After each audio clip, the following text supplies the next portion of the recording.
Hello, and thank you for joining me on another episode of the Tech Exec podcast, where we triple your impact per engineer. And today, we'll be talking about holding your horses.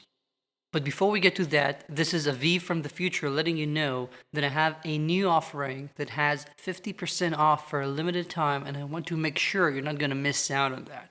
So, I've had such an amazing feedback for my live streams, and I decided to bundle a bunch of these into helping you become the leader your team deserves in 2024. 8 live sessions with prep work before, and you get to ask me questions. Even if you can't attend live, you're going to get the recordings, etc. Personally, I'm so excited about the topics. I think they can really help out anyone who is a tech leader nowadays. You can see the list and all the details in the link in the show notes. And again, it's 50% off till June 15th. So don't waste your time. I'm waiting to see you there. We're going to have a lot of good time. And now, holding your horses. Back to past Aviv, who recorded this originally.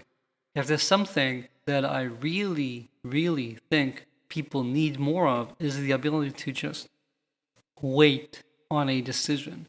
Sometimes we get so wound up about something because there's some arbitrary deadline that we seem to think is important that we immediately act. And fortunately for me, most of the time when I hear about these, it's from my clients, and therefore they're already talking to me, and I'm able to help them realize that they might be deciding something in a rush, even though they don't have to. But you, dear listener, might not have that privilege. And so let's talk a bit about noticing this. And I've got a few examples of the concept before we're going to drill down into how to think about it to make you understand what I'm talking about. So, for example, some employee comes to you, tells you that they expect to be promoted, let's say within the next 3 months, or they're going to leave, and then all of a sudden you feel that rush to ensure that you do promote them in that time frame, to create the new team, to make sure that they are happy, content, and stay. Or you feel the rush to hire someone that you're interviewing because they told you that they have another offer that expires, and therefore you might be deciding to sign them up without doing the due diligence. Now, we all understand that scarcity sometimes is real, sometimes it's not, but whenever it is present, it makes our lizard brains trigger. We want to make sure that we don't lose out on something, and that's very natural. However, too often when we do that, we don't do the due process that we know is the right thing to do with the excuse of we don't have the time, we have to get moving, I don't want to miss out on it, I don't want to be a laggard, and I get that. However, when you do the risk assessment, you always have to stop when you're noticing this. When you notice that you have this arbitrary deadline, that you have this scarcity, and you feel like you have to act, wait a second and ask yourself, what are the risks here? What have I got to gain and what have I got to lose? Either way, by doing this without the due diligence or by missing out on this opportunity and only later realizing it was a good one.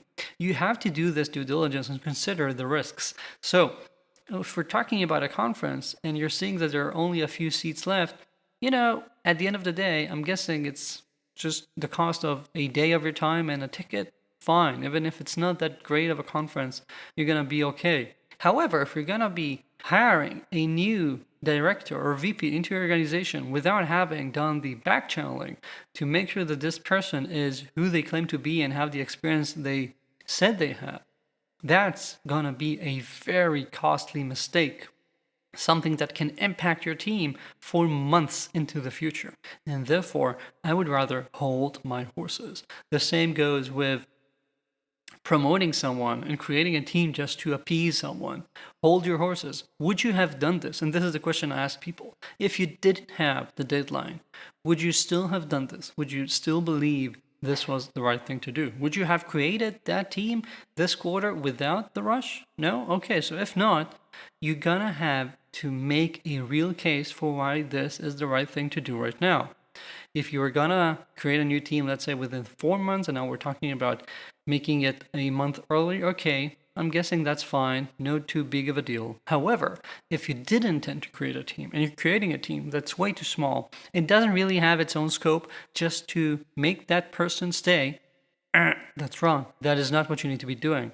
So your little growth hack for today is whenever you see this scarcity, when you feel like you have to make a decision by a deadline, stop for a second and consider, what are the risks of doing this? What would I have done had I not had the deadline? And what have I got to gain here? Is this going to be worth it? Don't make the wrong Don't make the wrong decision just because someone put a deadline on it. That's not what leaders do.